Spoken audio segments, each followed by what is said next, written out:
নমস্কাৰ, মই ৰঞ্জন প্ৰসাদ। আজি আমি দশম শ্ৰেণীৰ সাধাৰণ গণিতৰ 12 নম্বৰ অধ্যায় বৃত্ত সম্বন্ধীয় কালিৰ ওপৰত আলোচনা কৰিম। তো এৰিয়া ৰিলেটেড সাৰ্কলছ বৃত্ত সম্বন্ধীয় কালি অধ্যায় 12 তাৰ ওপৰত আলোচনা কৰিম। তো পাঠটোৰ নামটোতে আছে বৃত্ত সম্বন্ধীয় কালি। তো প্ৰথমতে আমি জানিব লাগিব বৃত্ত মানে কি। বৃত্ত মানে কি? বৃত্ত মানে কি আমি ইয়াতে চাইছো যে এখন সমতল, ধৰা হল এখন সমতল। এই সমতলখনৰ ওপৰত আমি যিকোনো এটা বিন্দু লম। ধৰা হল এইটো এটা বিন্দুটো O বুলি কৈছো। এই বিন্দুটোৰ পৰা সমান দূৰত্বত থকা আটাইবিলাক বিন্দু যদি লগ লগাও, ধৰা হল ইয়াৰ পৰা কিবা এটা আমি দূৰত্ব লৈছো, নিৰ্দিষ্ট দূৰত্ব 3 সেন্টিমিটাৰ দূৰত্ব। ইয়াৰ পৰা 3 সেন্টিমিটাৰ দূৰত্বত থকা এটা বিন্দু লৈছো A। এই দূৰত্বটো হৈছে 3 সেন্টিমিটাৰ। এতিয়া যদি এই O বিন্দুৰ পৰা 3 সেন্টিমিটাৰ দূৰত্বত থকা বাকি আটাইবিলাক বিন্দু যদি লগ লগাও, বোলে এই O বিন্দুৰ পৰা 3 সেন্টিমিটাৰ দূৰত্বত থকা দ্বিতীয় এটা বিন্দু হৈছে যেনিবা এইটো B, তাৰ পিছত নেক্সট এটা বিন্দু হৈছে যেনিবা C, তেনেকৈ যদি গোটেইবিলাক বিন্দুৱে যদি লগ লগাও, যিবিলাক বিন্দু নেকি ইয়াৰ পৰা কি 3 সেন্টিমিটাৰ দূৰত্বত থাকিব, এইটো 3 সেন্টিমিটাৰ হ'ব, এই দূৰত্বটো 3 সেন্টিমিটাৰ হ'ব, এই দূৰত্বটো 3 সেন্টিমিটাৰ হ'ব। তেনেকৈ যদি আমি আটাইবিলাক বিন্দুৱে যদি লগ লগাই দিওঁ, যিবিলাক নেকি ইয়াৰ পৰা 3 সেন্টিমিটাৰ দূৰত্বত আছে, তো আমি শেষত গৈ লগাই থাকিলে গোটেই বিন্দুবিলাক সংযোগ কৰি থাকিলে আমি কি হ'ব, এনেকুৱা এটা বক্ৰৰেখা পাম। এই বক্ৰৰেখাটোকে আমি কি বুলি ক'ম? বৃত্ত বুলি ক'ম। তো ই হৈছে এটা বৃত্ত। তো কি দেখিলোঁ বৃত্ত কেনেকৈ মানে গঠন হৈছে, যে এটা নিৰ্দিষ্ট বিন্দুৰ পৰা সমান দূৰত্বত থকা আটাইবিলাক বিন্দু লগ লাগি কি হৈছে, বৃত্ত হৈছে। তো ইয়াৰ পৰা আমি বৃত্তৰ সংজ্ঞা দিব পাৰোঁ যে এখন সমতলৰ ওপৰত থকা কোনো এটা নিৰ্দিষ্ট বিন্দুৰ পৰা সমান দূৰত্বত থকা আটাইবিলাক বিন্দুৰ সমষ্টিকে বৃত্ত বুলি কোৱা হয়। এখন সমতলৰ ওপৰত থকা, আমি ইয়াৰ লগত চাই দিছোঁ, এখন সমতলৰ ওপৰত থকা কোনো এটা নিৰ্দিষ্ট বিন্দুৰ পৰা সমদূৰৱৰ্তী আটাইবোৰ বিন্দুৰ সমষ্টিকে বৃত্ত বুলি কোৱা হয়। ঠিক আছে, এখন সমতল, যেনিবা এখন সমতল, ইয়াৰ ওপৰত কোনোবা এটা নিৰ্দিষ্ট বিন্দু লৈছোঁ। এই নিৰ্দিষ্ট বিন্দুৰ পৰা সমান দূৰত্বত থকা আটাইবিলাক বিন্দু লগ লগালে আমি কি পাম? এনেকুৱা বক্ৰৰেখা এডাল পাম, বন্ধ বক্ৰৰেখা এডাল পাম। এই বন্ধ বক্ৰৰেখাডালকে বৃত্ত বুলি কোৱা হয়। গতিকে বৃত্ত মানে কি গম পালোঁ, এখন সমতলৰ ওপৰত থকা কোনো এটা নিৰ্দিষ্ট বিন্দুৰ পৰা, নিৰ্দিষ্ট বিন্দুটো এইটো, নিৰ্দিষ্ট বিন্দুৰ পৰা সমান দূৰত্বত থকা আটাইবোৰ বিন্দুৰ সমষ্টিকে, নিৰ্দিষ্ট বিন্দুৰ পৰা সমান দূৰত্বত থকা তাৰ মানে সমদূৰৱৰ্তী আটাইবোৰ বিন্দুৰ সমষ্টিকে বৃত্ত বুলি কোৱা হয়। হ'ল, এই নিৰ্দিষ্ট বিন্দুটোক বৃত্তটোৰ কেন্দ্ৰ বুলি কোৱা হয়। কেন্দ্ৰ, নিৰ্দিষ্ট বিন্দুটোক বৃত্তটোৰ কেন্দ্ৰ বুলি কোৱা হয়। নিৰ্দিষ্ট বিন্দুটোক বৃত্তটোৰ কেন্দ্ৰ বুলি কোৱা হয়। তাৰপিছত বৃত্ত বুলি ক'লে আমি কি বুজিছোঁ? এই বন্ধ বক্ৰৰেখাডালক, এই বন্ধ বক্ৰৰেখাডালৰ মুঠ দৈৰ্ঘ্যক, বোলে ইয়াৰ পৰা আৰম্ভ কৰি আমি এনেকৈ যদি ইয়ালৈকে মুঠতে কিমান দৈৰ্ঘ্য, তাৰমানে ইয়াৰ এই বন্ধ বক্ৰৰেখাডালৰ মুঠ দৈৰ্ঘ্য, এইডালৰ মুঠ দৈৰ্ঘ্য, তাৰমানে বৃত্তটোৰ মুঠ দৈৰ্ঘ্য। এই দৈৰ্ঘ্যটোক কোৱা হয় বৃত্তটোৰ পৰিধি বা পৰিসীমা। বৃত্ত এটাৰ মুঠ দৈৰ্ঘ্যক বৃত্তটোৰ পৰিধি বা পৰিসীমা বোলা হয়। ইংৰাজীত সাৰ্কামফাৰেন্স বা পেৰিমিটাৰ বুলি কোৱা হয়। আৰু পৰিধিক আমি কেপিটেল চিৰে প্ৰকাশ কৰোঁ। কেপিটেল চি বা পৰিধি সমান 2πr। তাৰমানে বৃত্ত এটা পৰিধি যেতিয়া নিৰ্ণয় কৰিবলৈ দিব, আমি বৃত্তৰ পৰিধিটো এনেকৈ উলিয়াব পাৰিম 2πr, য'ত পাই ইকুৱেল 7/22 বা 3.14 আমি জানো, 22/7 বা 3.14, আৰু r হৈছে বৃত্তটোৰ ব্যাসাৰ্ধ। বৃত্তৰ ব্যাসাৰ্ধ মানে কি আমি ইয়াৰ পিছতে আমি পাম। বৃত্তৰ ব্যাসাৰ্ধ মানে কি, r মানে হৈছে ব্যাসাৰ্ধ। তাৰপিছত বৃত্ত এটা আমি বনাইছোঁ, এইটো বৃত্ত। এই বৃত্তটোৰ ভিতৰত, সমতলখনৰ ওপৰত যিখিনি ঠাই আছিলে তাৰে এইখিনি ঠাই বৃত্তটোৰ ভিতৰত সোমাই গ'ল। এই ঠাইখিনি কি হ'ল, বৃত্তটোৱে আগুৰি ল'লে। তো বৃত্ত এটাই আগুৰি লোৱা ঠাইখিনিক, তাৰমানে যিমান ঠাই ইয়াৰ ভিতৰত সোমাই গ'ল, সেই ঠাইখিনিক বৃত্তটোৰ কালি বা ক্ষেত্ৰফল বুলি কোৱা হয়। তাৰমানে বৃত্ত এটাই আগুৰি থকা মুঠ ঠাইখিনিকে বৃত্তটোৰ কালি বা ক্ষেত্ৰফল, ইংৰাজীত এৰিয়া বুলি কোৱা হয়। এৰিয়া, এ বা কালি, বৃত্তৰ কালি নিৰ্ণয় কৰিবলৈ হ'লে আমি এই সূত্ৰটো ব্যৱহাৰ কৰিম পাই r স্কোৱাৰ, য'ত পাই মানে 7/22 বা 3.14 আৰু r মানে হৈছে বৃত্তৰ ব্যাসাৰ্ধ। বৃত্তৰ ব্যাসাৰ্ধ মানে কি আমি ইয়াৰ পিছতে তলত আমি আলোচনা কৰিম বৃত্তৰ ব্যাসাৰ্ধ মানে কি। এতিয়া আমি বৃত্তৰ পৰিধি মানে কি গম পালোঁ। এই বক্ৰৰেখাডাল হৈছে বৃত্তৰ পৰিধি আৰু বক্ৰৰেখাডালৰ ভিতৰত তাৰমানে বৃত্তটোৰ ভিতৰত যিখিনি ঠাই আছে, যিখিনি ঠাই এই বৃত্তটোৱে আগুৰি আছে সেই ঠাইখিনি কি বুলি ক'ম, বৃত্তটোৰ কালি বুলি ক'ম। এতিয়া আমি বেলেগ এটা সংজ্ঞালৈ আগবাঢ়িছোঁ, সেইটো হৈছে জ্যা। বৃত্তৰ জ্যা মানে কি, বৃত্তৰ পৰিধিৰ ওপৰত থকা যিকোনো দুটা বিন্দু, ধৰা হ'ল এইটো এটা বিন্দু এ, এইটো এটা বিন্দু বি, যিকোনো দুটা বিন্দুলৈ যদি আমি বিন্দু দুটা সংযোগ কৰি দিওঁ এডাল ৰেখাখণ্ড পাম। এই ৰেখাখণ্ডডালক বৃত্তটোৰ আমি এডাল জ্যা বুলি ক'ম। তাৰমানে পৰিধিৰ ওপৰত থকা যিকোনো দুটা বিন্দু সংযোগী ৰেখাখণ্ডক বৃত্তৰ জ্যা বুলি কোৱা হয়। বৃত্তৰ পৰিধিৰ ওপৰত থকা যিকোনো দুটা বিন্দু সংযোগী ৰেখাখণ্ডক বৃত্তৰ জ্যা বোলে। তাৰপিছত এনেকৈ যদি আমি জ্যা বনাওঁ, এডাল বিশেষ জ্যা আমি দেখিম। এই জ্যাডাল, এই বিন্দুটোক বি বুলি যদি কওঁ, এই বি হৈছে এডাল জ্যা। কিন্তু এই জ্যাডালৰ এটা বিশেষত্ব আছে, সেইটো কি, যে জ্যাডালে কেন্দ্ৰৰ মাজেদি পাৰ হৈ গৈছে, বৃত্তটোৰ কেন্দ্ৰৰ মাজেদি পাৰ হৈ গৈছে। আৰু ইয়ে হৈছে বৃত্তটোৰ দীৰ্ঘতম জ্যা। তাৰমানে এইফালে যদি আমি বেলেগ জ্যা বনাওঁ, সেই জ্যাবিলাক এইবিধকৈ সৰু হ'ব। এইফালেও যদি বনাওঁ কি হ'ব, এইবিধকৈ সৰু হ'ব। তাৰমানে এইডালেই হৈছে দীৰ্ঘতম জ্যা, যিডাল জ্যা কেন্দ্ৰৰ মাজেদি পাৰ হৈ যায়। সেইকাৰণে ইয়াক এটা বিশেষ নাম দিয়া হৈছে এই জ্যাডালক, আৰু সেই নামটো হৈছে ব্যাস। তাৰমানে কেন্দ্ৰৰ মাজেৰে পাৰ হৈ যোৱা জ্যাডালক বৃত্তৰ ব্যাস বুলি কোৱা হয়। বৃত্তৰ কেন্দ্ৰৰ মাজেৰে পাৰ হৈ যোৱা জ্যাডালক বৃত্তৰ ব্যাস, ইংৰাজীত ডায়মিটাৰ বোলে। ব্যাস হৈছে বৃত্তৰ দীৰ্ঘতম জ্যা। ব্যাসক ইংৰাজী সৰু ফলা স্মল ডিৰে প্ৰকাশ কৰা হয়। স্মল ডি লেটাৰটোৰে, যেনেকৈ আমি আৰ বুলি কৈ ব্যাসাৰ্ধক বুজিছোঁ, ডি বুলি ক'লে ব্যাসক বুজিম। তাৰপিছত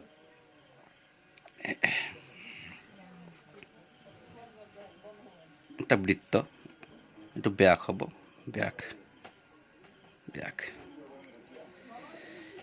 বৃত্তটোৰ কেন্দ্ৰ আৰু বৃত্তটোৰ পৰিধিৰ ওপৰত থকা যিকোনো এটা বিন্দু ধৰা হ'ল এইটো বিন্দু এ, কেন্দ্ৰ আৰু পৰিধিৰ ওপৰত থকা যিকোনো এটা বিন্দু সংযোগ কৰি দিলে এডাল এনেকুৱাকৈ আমি এডাল ৰেখাখণ্ড পাম। এই ৰেখাখণ্ডডালকে বৃত্তৰ ব্যাসাৰ্ধ বোলে। ব্যাসাৰ্ধ আৰ বুলি কোৱা হয়, ৰেডিয়াছ। তাৰমানে কেন্দ্ৰ আৰু পৰিধিৰ ওপৰত থকা কোনো এটা বিন্দু সংযোগী ৰেখাখণ্ড হৈছে ব্যাসাৰ্ধ। বৃত্তৰ কেন্দ্ৰ আৰু পৰিধিৰ ওপৰত থকা যিকোনো বিন্দু সংযোগী ৰেখাখণ্ডক বৃত্তৰ ব্যাসাৰ্ধ বোলে। কেন্দ্ৰ আৰু পৰিধিৰ ওপৰত থকা যিকোনো বিন্দু সংযোগী ৰেখাখণ্ডক বৃত্তৰ ব্যাসাৰ্ধ বোলে, ৰেডিয়াছ। আৰু এতিয়া আমি যদি ভালকৈ চাওঁ, কেন্দ্ৰ, এডাল কি হৈছে জ্যা, যিডাল জ্যা কেন্দ্ৰৰ মাজেদি পাৰ হৈ গৈছে, আৰু সেইকাৰণে আমি কি বুলি ক'ম, ব্যাস বুলি ক'ম। এডাল হৈছে এডাল ব্যাস। যদি ভালকৈ চাওঁ, এই ব্যাসডালত আমি ইয়াৰ পৰা এইডোখৰলৈ, তাৰমানে এইটো হৈছে এটা ব্যাসাৰ্ধ, আকৌ এইফালে এইটো হৈছে এটা ব্যাসাৰ্ধ। তাৰমানে এই ব্যাসডালত আমি কি দেখিছোঁ, ব্যাসাৰ্ধ কেইটা আছে, এইটো এটা আৰু এইটো এটা। তাৰমানে দুটা ব্যাসাৰ্ধ আছে। তাৰমানে এডাল ব্যাসত দুটা ব্যাসাৰ্ধ থাকে। সেইটোৱে ব্যাস সমান 2 পূৰণ ব্যাসাৰ্ধ। তাৰমানে ব্যাস সমান দুটা ব্যাসাৰ্ধ। চ' D = 2 × R, এইটো মনত ৰাখিব লাগে। ঠিক আছে। আচ্ছা, তাৰপিছত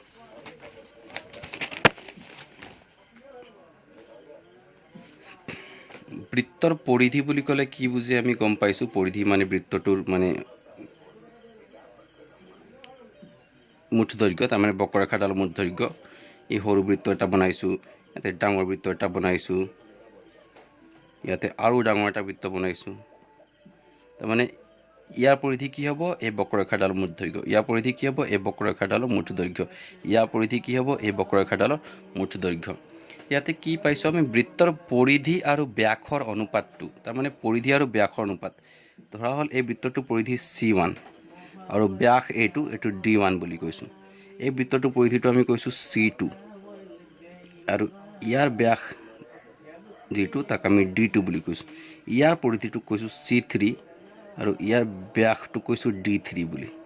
তো ইয়াত পৰিধি আৰু ব্যাসৰ অনুপাত কি হ'ব, C1/D1 D1 ইয়াত পৰিধি আৰু ব্যাসৰ অনুপাত কি হ'ব C2 by D2 ইয়াত পৰিধি আৰু ব্যাসৰ অনুপাত কি হ'ব C3 by D3 তো এই যে অনুপাত কেইটা পাইছো C1 by D1 C2 by D2 C3 by D3 এই অনুপাত বিলাক মানে যিকোনো বৃত্তৰ ক্ষেত্ৰতে সদায় একেই হয় তাৰ মানে ধ্ৰুৱক হয় অৰ্থাৎ C1 by D1 equals C2 by D2 equals C3 by D3 অকল তিনিটা বুলি নহয় যিমান বৃত্ত আছে যিমান সৰু বৃত্ত এটা লোৱা নাযাওক লাগিলে যিমান ডাঙৰ বৃত্ত এটা লোৱা নাযাওক লাগিলে বৃত্তটোৰ পৰিধি আৰু ব্যাসৰ অনুপাত সদায় সমান হ'ব আৰু এই যে সমান বুলি কৈছো এই সমান বুলি কোৱা এটা ধ্ৰুৱক আছে সমান বুলি ক'লে কি হ'ব এটা ধ্ৰুৱক পাম তাৰ মানে এই মানটো সদায় একেই তো যিটো মান সদায় একেই বুলি কৈছো হেতুক আমি ধ্ৰুৱক বুলি কম আৰু সেই ধ্ৰুৱকটোৱে হৈছে পাই তাৰ মানে বৃত্তৰ পৰিধি আৰু ব্যাসৰ অনুপাতটো সদায় এটা ধ্ৰুৱক আৰু এই ধ্ৰুৱকটোক পাই বুলি কোৱা হয় পাই তোমালোকে পাইছা পাই ইকুৱেল 7/22/3.14 তো C by D তাৰ মানে বৃত্তৰ পৰিধি ডিভাইডেড বাই ব্যাস সাৰকামফাৰেন্স ডিভাইডেড বাই ডায়ামিটাৰ পৰিধি আৰু ব্যাসৰ অনুপাত সদায় কি হ'ব এটা ধ্ৰুৱক আৰু সেই ধ্ৰুৱকটো হৈছে পাই য'ত পাই ইকুৱেল 7/22/3.14 হ'ল এতিয়া আমি যে পাইছিলো বৃত্তৰ পৰিধি ইকুৱেলছ 2 পাই r হেতু আমি ইয়াৰ পৰা প্ৰমাণ কৰি দেখুৱাব পাৰো এনেকে যে ইয়াতে কি পালো যে C by D equals পাই পৰিধি ডিভাইডেড বাই ব্যাস ইকুৱেলছ পাই তো C equals D2 মানে হুপক্ষলৈ গলে পূৰণ হ'ব D into পাই আকৌ D মানে ব্যাস আৰু এটা ব্যাসত ব্যাসাৰ্ধ কেইটা থাকে দুটা সো D equals 2r তো 2r পাই তাৰ মানে 2 পাই r সো C equal 2 পাই r প্ৰমাণ হৈ গল যদি প্ৰমাণ কৰিবলৈ দিয়ে আমাক যে প্ৰমাণ কৰা C equals 2 পাই r বৃত্তৰ পৰিধি মান 2 পাই r আমি এই ডখৰ কৰি দিব পাৰিম ঠিক আছে আচ্ছা এতিয়া আমি বৃত্তচাপ মানে কি তালে আইছো বৃত্তচাপ বুলি ক'লে কি হ'ব এটো এটা বৃত্তটোৰ যি পৰিধি সেই পৰিধিৰ যিকোনো এটুকুৰা অংশকে আসলতে বৃত্তচাপ বুলি কোৱা হয় তাৰ মানে যদি আমি এই পৰিধিটোক যদি টুকুৰা কৰি দিওঁ ধৰা হল ইয়াত কাটি দিলো এ বিন্দুত ইয়াত কাটি দিলো বি বিন্দু তো টুকুৰা হৈ যাব যদি কাটি দিয়া হয় কেনেকুৱা হ'ব এটো ওপৰটো এটো এই টুকুৰাটো এ বি এটো আৰু তলৰটো এটো এনেকুৱা হ'ব এ বি এটো এটা টুকুৰা হৈ গ'ল এটো এটা টুকুৰা হৈ গ'ল এই টুকুৰা বিলাকক বা খণ্ড বিলাকক কি বুলি কয় বৃত্তটোৰ বৃত্তচাপ বুলি কোৱা হয় বৃত্তৰ পৰিধিৰ যিকোনো এটা টুকুৰাক বা খণ্ডক বৃত্তচাপ বোলে ঠিক আছে ইয়াৰে তাৰ মানে বৃত্তটোৰ পৰিধিৰ যিকোনো দুটা বিন্দু যদি আমি কাটি দিওঁ কি হ'ব আমি দুটা টুকুৰা পাম তাৰ মানে একেলগতে দুটা বৃত্তচাপ পাম তাৰে যিটো বৃত্তচাপ মানে ডাঙৰ বা দীঘল যেটো বৃত্তচাপ দীঘল হয় তো হেতু কোৱা হয় মুখ্য বৃত্তচাপ আৰু যেটো বৃত্তচাপ সৰু হয় ছুটি হয় হেতু গৌণ বৃত্তচাপ বোলে এই ইংৰাজীত মেজৰ আৰ্ক আৰু মাইনৰ আৰ্ক বুলি কোৱা হয় মুখ্য বৃত্তচাপ তাৰ মানে মেজৰ আৰ্ক আৰু গৌণ বৃত্তচাপ তাৰ মানে মাইনৰ আৰ্ক ঠিক আছে আৰু কেতিয়াবা এনেকুৱা হ'ব পাৰে যে এইটো বৃত্তটো মানে এনেকুৱাকে আমি কাটিছো যে দুইটা টুকুৰা সমান এইটো টুকুৰা আৰু এইটো টুকুৰা দুইটা টুকুৰাই সমান তো এই ক্ষেত্ৰত ইহতক মুখ্য বৃত্তচাপ আৰু গৌণ বৃত্তচাপ বুলি নকৈ অৰ্ধ বৃত্তচাপ বুলি কয় কি বুলি কয় অৰ্ধ বৃত্তচাপ এইটো আৰু এইটো দুইটা সমান হ'ব তো ইহতক কোৱা হ'ব অৰ্ধ বৃত্তচাপ আৰু আমি এনেকৈ কৈছো এতে যে অৰ্ধবৃত্তৰ চাপৰ দৈৰ্ঘ্যক অৰ্ধবৃত্তচাপ বোলে কাৰণ যদি সমানে দুটা ভাগত বিভক্ত হৈ যায় এই গুটেটো হৈছে বৃত্ত তো সমানে দুটা ভাগত ভাগ হৈ যোৱাৰ কাৰণে আমি কি বুলি কম এই দুইটাকে এটা এটা অৰ্ধবৃত্ত বুলি কম অৰ্ধবৃত্ত তো অৰ্ধবৃত্তৰ চাপৰ দৈৰ্ঘ্য এইটো ইয়াক অৰ্ধবৃত্তচাপ বুলি কোৱা হয় ঠিক আছে এতিয়া আমি বৃত্তকলা মানে কি শিকিম বৃত্তকলা সেক্টৰ তো এইটো এটা বৃত্তটোৱে আগুৰি থকা ঠাইখিনিক আমি বৃত্তটোৰ ক্ষেত্ৰফল বা কালি বুলি কওঁ এতিয়া আৰু বৃত্তৰ ক্ষেত্ৰফল বা কালি সমান পাই r স্কয়াৰ আমি পাই আইছো ফৰ্মুলা এটা পাই r স্কয়াৰ এই ফৰ্মুলাটোত আমি আৰৰ মান মানে ব্যাসাৰ্ধৰ মান বহুৱাইলে বৃত্তৰ কালি উলিয়াব পাৰোঁ। ইয়াত কিমান ঠাই সোমাই আছে, ইয়াৰ গুৰি থকা ঠাইৰ পৰিমাণটো আমি উলিয়াব পাৰোঁ। কিন্তু যদি গোটেই বৃত্তটো কালি উলিয়াবলৈ নিদি বৃত্তটোৰ এটা টুকুৰাৰ কালি উলিয়াবলৈ দিয়ে তেতিয়া কি হ'ব? তো তেনে ক্ষেত্ৰত আমি প্ৰথমতে বৃত্তকলা মানে কিনো শিকিম। বৃত্তকলা যদি আমি একেলগে দুডাল ব্যাসাৰ্ধ এনেকৈ লগ লগাওঁ, অ এ আৰু অ বি দুডাল ব্যাসাৰ্ধ লগ লগাইছোঁ দেই, তো আমি দেখা পাইছোঁ যে অ এ আৰু অ বি দুডাল ব্যাসাৰ্ধ লগ লগাই দিলে কি হ'ব, বৃত্তটো দুটা ভাগত, বৃত্তক্ষেত্ৰটো দুটা ভাগত ভাগ হৈছে। এটা ওপৰৰ এই ভাগটো আৰু এটা তলৰ এই ভাগটো দুটা ভাগত ভাগ হৈছে।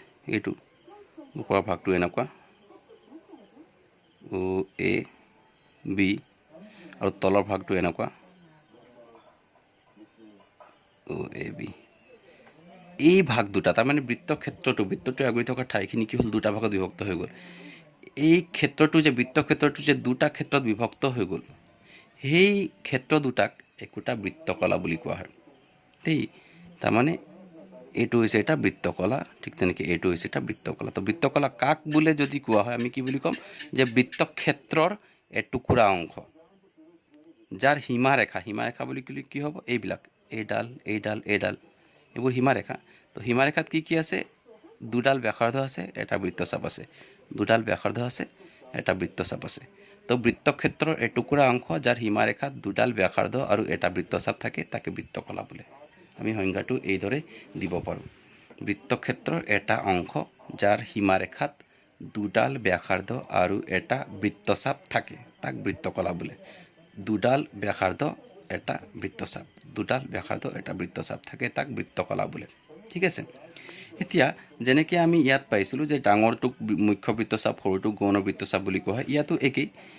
এইটো আমি ডাঙৰ দেখিছোঁ, এইটো সৰু দেখিছোঁ। তো ডাঙৰ বৃত্তকলাটোক মুখ্য বৃত্তকলা বুলি কোৱা হ'ব, মুখ্য বৃত্তকলা, মুখ্য বৃত্তকলা। আৰু সৰু বৃত্তকলাটোক কোৱা হ'ব গৌণ বৃত্তকলা, গৌণ বৃত্তকলা, গৌণ বৃত্তকলা। ঠিক আছে। Major sector and minor sector. ঠিক আছে। তো বৃত্তকলা মানে কি আমি গম পালোঁ। আৰু যদি আমাক কেৱল বৃত্তকলা বুলি কয়, এটা কথা খেয়াল কৰিবা, যদি কেৱল বৃত্তকলা বুলি কয়, মুখ্য বা গৌণ উল্লেখ নকৰে প্ৰশ্নত, তেতিয়া আমি সৰুটোক বুজিম, তাৰমানে গৌণ বৃত্তকলাটোক বুজিম। সেইটো মনত ৰাখিবা। যদি মুখ্য বা গৌণ উল্লেখ কৰি নিদিয়ে তেতিয়া আমি গৌণটোক বুজিম, সৰুটোক বুজিম, সৰু বৃত্তকলাটোক, তাৰমানে গৌণ বৃত্তকলাটোক বুজিম। ঠিক আছে। আচ্ছা, ইয়াৰ পিছত আমি বৃত্তকলাৰ পিছত বৃত্তখণ্ড মানে কি শিকিম। বৃত্তখণ্ড। আচ্ছা, বৃত্তক্ষেত্ৰ এটাক আমি ইয়াৰ আগতে কি কৰিছিলোঁ, দুটা ভাগত বিভক্ত কৰিছিলোঁ, দুডাল ব্যাসাৰ্ধ লৈ পিনে নি, দুডাল ব্যাসাৰ্ধ লৈ বৃত্তক্ষেত্ৰটোক দুটা ভাগত বিভক্ত কৰিছোঁ আৰু ভাগ দুটাক আমি বৃত্তকলা বুলি কৈছিলোঁ। ডাঙৰটোক মুখ্য বৃত্তকলা আৰু সৰুটোক গৌণ বৃত্তকলা বুলি কৈছিলোঁ। এতিয়া যদি ব্যাসাৰ্ধ নলৈ আমি জিয়া এডাল যদি লৈ দিওঁ, এডাল জিয়া এ বি, তেতিয়াওতো বৃত্তৰ ভিতৰত থকা ঠাইখিনি দুটা ভাগত বিভক্ত হৈ যাব। তাৰমানে বৃত্তক্ষেত্ৰটো দুটা ভাগত বিভক্ত হ'ব। এটা এইটো এ বি ডাঙৰটো, আৰু এটা এইটো এ বি তলৰটো সৰুটো। তাৰমানে এইবাৰো কি হৈছে, বৃত্তক্ষেত্ৰটো দুটা ভাগত বিভক্ত হৈছে। কিন্তু ইয়াতে কি দেখিছোঁ যে ইয়াত সীমাৰেখাত ব্যাসাৰ্ধ নাই, কি আছে, এডাল জিয়া আছে আৰু এটা বৃত্ত চাপ আছে, এডাল জিয়া আছে আৰু এটা বৃত্ত চাপ আছে।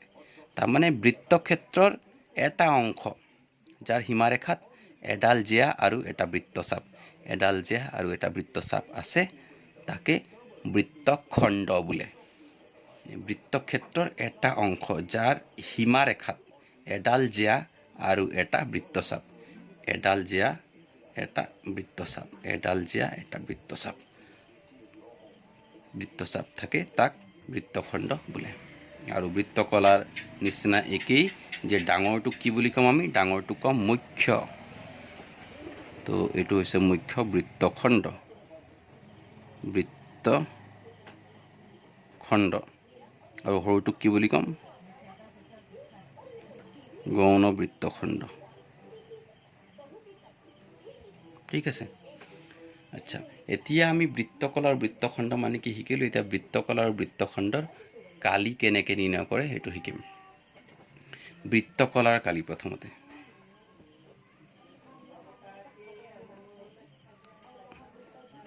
এইটো এটা বৃত্তকলা লৈছোঁ আমি। এই বৃত্তকলাটোৰ কালি উলিয়াবলৈ লৈছোঁ, তাৰমানে গৌণ বৃত্তকলাটোৰ কালি অ' এ বি। এই কোণটো আমি থিতা বুলি লৈছোঁ, থিতা, আৰু ব্যাসাৰ্ধ লৈছোঁ বৃত্তটোৰ আৰ। এতিয়া আমি জানো বৃত্তটোৰ মুঠ কালি কিমান, তাৰমানে বৃত্তটোৰ ভিতৰত থকা মুঠ ঠাইৰ পৰিমাণ, মুঠ বৃত্তক্ষেত্ৰটোৰ কালি কিমান, পাই আৰ স্কোৱাৰ। এইটো আমি জানো, বৃত্তৰ কালি পাই আৰ স্কোৱাৰ। আৰু বৃত্তৰ কালি পাই আৰ স্কোৱাৰ। বৃত্তৰ কেন্দ্ৰীয় কোণ কি হয়, বৃত্ত এটাত থকা মুঠ কোণ কিমান, যদি এইটো বৃত্ত হয় এই কেন্দ্ৰত মুঠতে কিমান কোণ থাকে, 360 ডিগ্ৰী কোণ থাকে আমি জানো। আৰু তেতিয়া গোটেই বৃত্তক্ষেত্ৰটোৰ কালি কি হয়, পাই আৰ স্কোৱাৰ দেই।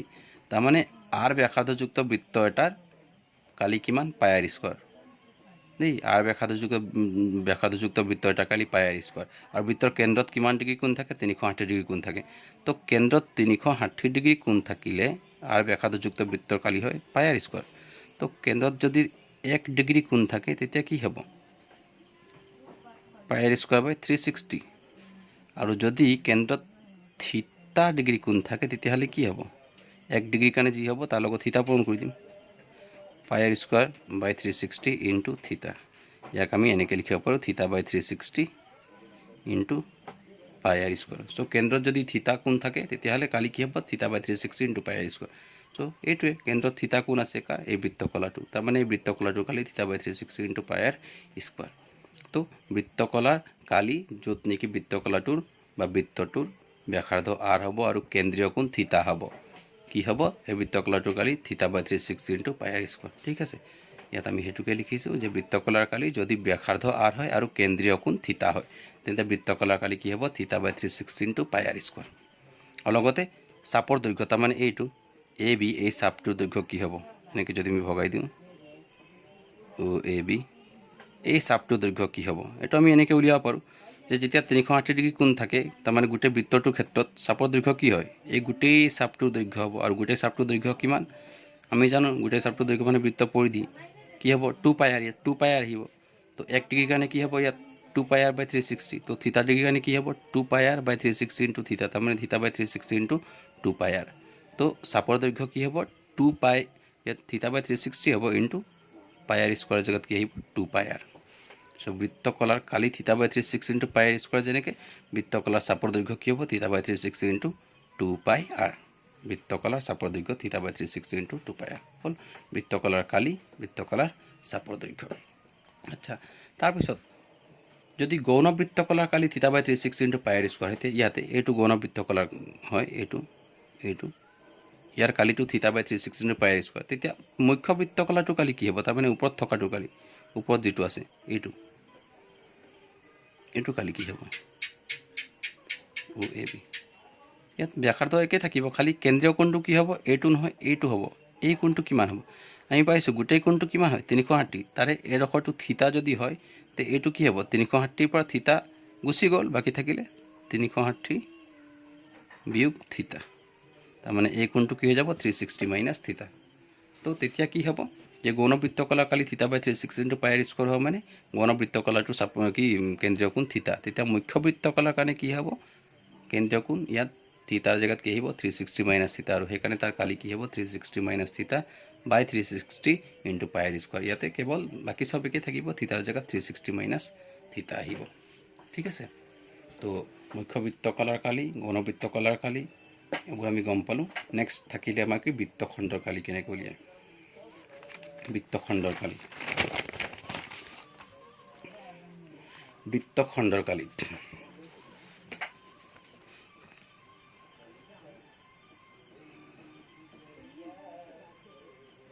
এ বি এডাল জেয়া লৈছোঁ, এ বি এডাল জেয়া লোৱাৰ লগে লগে আমি দুটা বৃত্তখণ্ড পাই গৈছোঁ, এটা তলৰটো গৌণ বৃত্তখণ্ড, এটা ওপৰৰটো মুখ্য বৃত্তখণ্ড। এতিয়া আমি এই ধৰা হ'ল এই গৌণ বৃত্তখণ্ডটো কালি উলিয়াব লাগে, কেনেকৈ উলিয়াব পাৰিম, মনত ৰাখিবা বৃত্তখণ্ডৰ কালি আমি পোনপটীয়াকৈ উলিয়াব নোৱাৰোঁ। ইয়াৰ কাৰণে আমি বৃত্তকলাৰ কালিটো নিৰ্ণয় কৰি ল'ব লাগিব। এই বৃত্তখণ্ডটো অনুৰূপ বৃত্তকলা, তাৰমানে এ আৰু বি বিন্দু সংযোগ কৰি যিডাল ব্যাসাৰ্ধ পাম, যি দুডাল ব্যাসাৰ্ধ পাম, সেই ব্যাসাৰ্ধ দুডালৰ কাৰণে যিটো বৃত্তকলাৰ সৃষ্টি হ'ব অ' এ বি, এই বৃত্তকলাটোৰ কালি নিৰ্ণয় কৰিব লাগিব। এইটো ধৰা হ'ল থিতা কোণ। তো বৃত্তকলাটোৰ কালি তাৰমানে OAB বৃত্তকলাৰ কালি নিৰ্ণয় কৰিব লাগিব। আৰু তাৰপিছত সেই বৃত্তকলাৰ কালিটোৰ পৰা এই ত্ৰিভুজটোৰ কালি বিয়োগ কৰি দিব লাগিব। OAB এই গোটেইটোৰ পৰা যদি OAB ত্ৰিভুজটো যদি মাইনাছ কৰি দিওঁ থাকি যাব এইটো বৃত্তখণ্ডটো। তাৰমানে বৃত্তখণ্ডৰ কালি উলিয়াবলৈ কি কৰিম, অনুৰূপ বৃত্তকলাৰ কালি বিয়োগ ত্ৰিভুজৰ কালি। সো বৃত্তখণ্ডৰ কালি অনুৰূপ বৃত্তকলাৰ কালি বিয়োগ ত্ৰিভুজৰ কালি। এতিয়া বৃত্তকলাৰ কালি উলিয়াবলৈ আমিতো সূত্ৰ পাইছোঁ, শিকি আহিছোঁ, θ/360 × πr² থাকিলে ত্ৰিভুজৰ কালি। ত্ৰিভুজৰ কালিৰ কাৰণে আমি এনেই সাধাৰণতে কি ত্ৰিভুজৰ কালি কাৰণে আমি সাধাৰণতে যিটো ফৰ্মুলা পাইছোঁ কি দুভাগৰ এক পূৰণ ভূমি পূৰণ উন্নতি, তাৰমানে B × H 1/2 × B × H। কিন্তু ইয়াত আমি B × H ব্যৱহাৰ কৰিবলৈ অলপ অসুবিধা হয়, তাৰমানে ত্ৰিভুজটো বাহিৰলৈ উলিয়াই আনি আকৌ লম্ব বনাব লগা হয়, তেতিয়াহে আমি H পাম। তো তাকে নকৰি আমি যদি বৃত্তটোৰ ভিতৰত এনেকুৱাকৈ ত্ৰিভুজটো পাওঁ, তাৰমানে যদি ত্ৰিভুজটোৰ এটা শীৰ্ষবিন্দু কেন্দ্ৰ হয় আৰু বাকী দুটা শীৰ্ষবিন্দু যদি পৰিধিৰ ওপৰত থাকে, তেতিয়া আমি এটা সূত্ৰ আছে সেইটো ব্যৱহাৰ কৰিব পাৰিম। এইটো তাৰমানে যদি ত্ৰিভুজৰ দুটা শীৰ্ষবিন্দু বৃত্তৰ পৰিধিৰ ওপৰত থাকে, এনেকৈ এই দুটা শীৰ্ষবিন্দু বৃত্তৰ পৰিধিৰ ওপৰত আছে আৰু তৃতীয়টো শীৰ্ষবিন্দু বৃত্তৰ কেন্দ্ৰ হয়, তৃতীয়টো শীৰ্ষবিন্দু কি হৈছে বৃত্তৰ কেন্দ্ৰ, তেতিয়া আমি পোনপটীয়াকৈ এই সূত্ৰটো ব্যৱহাৰ কৰিব পাৰিম। ত্ৰিভুজৰ কালি r cos θ/2 r sin θ/2 এই সূত্ৰটো ব্যৱহাৰ কৰি আমি ত্ৰিভুজটো কালি নিৰ্ণয় কৰিব পাৰিম। আৰু যদি আমি গম পাওঁ যে ত্ৰিভুজটো সমবাহু ত্ৰিভুজ হয়, তেতিয়া সমবাহু ত্ৰিভুজৰ কাৰণে আমি আৰু অন্য এটা সূত্ৰ আছে, সেইটো ব্যৱহাৰ কৰি আমি ত্ৰিভুজটো কালি নিৰ্ণয় কৰিব পাৰিম। আৰু সেইটো হৈছে √3/4 × বাহু²। তাৰমানে সমবাহু ত্ৰিভুজটো বাহুৰ দৈৰ্ঘ্য গম পোৱাৰ পিছত আমি এই সূত্ৰটো ব্যৱহাৰ কৰিব পাৰিম যে সমবাহু ত্ৰিভুজৰ কালি কি √3/4 × বাহু²। ঠিক আছে। তো এই পাঠটোত ইমানেই আছে জানিবলগীয়া। মুখ্যতঃ ইয়াত বৃত্তকলা আৰু বৃত্তখণ্ড, বৃত্তকলাৰ কালি কি, বৃত্তখণ্ডৰ কালি কি, কেনেকৈ নিৰ্ণয় কৰে সেইবোৰ আমি ভালকৈ শিকি লৈ আৰু সূত্ৰবিলাক মনত ৰাখি লৈ তেতিয়া আমি অনুশীলনীৰ অংকবোৰ ভালকৈ কৰিব পাৰিম। এবাৰ আমি আকৌ চাই লৈছোঁ। প্ৰথমতে আমি বৃত্ত মানে কি, বৃত্তৰ পৰিধি মানে কি, বৃত্তৰ পৰিধি মানে কি, বৃত্তৰ কালি মানে কি, এইবিলাক শিকিছিলোঁ। বৃত্তৰ সংজ্ঞা, তাৰপিছতে বৃত্তৰ পৰিসীমা মানে কি, তাৰপিছত পৰিধি উলিয়াবৰ যিটো আমি সূত্ৰ পাইছোঁ 2πr সেইটো পালোঁ। তাৰপিছত বৃত্তৰ কালি মানে কি আৰু বৃত্তৰ কালি উলিওৱাৰ সূত্ৰটো পালোঁ A = πr²। তাৰপিছতে পালোঁ কি যে বৃত্তৰ জ্যা মানে কি, তাৰপিছত কি পালোঁ যে বৃত্তৰ দীৰ্ঘতম জ্যাডালে ব্যাস। তাৰপিছত কি পালোঁ যে বৃত্তৰ ব্যাসাৰ্ধ মানে কি, কেন্দ্ৰ আৰু বৃত্তৰ পৰিধিৰ ওপৰত থকা যিকোনো এটা বিন্দু সংযোগী ৰেখাখণ্ডডালকে ব্যাসাৰ্ধ বুলি কোৱা হয়। তাৰপিছত কি শিকিলোঁ যে ব্যাস সমান 2 ব্যাসাৰ্ধ।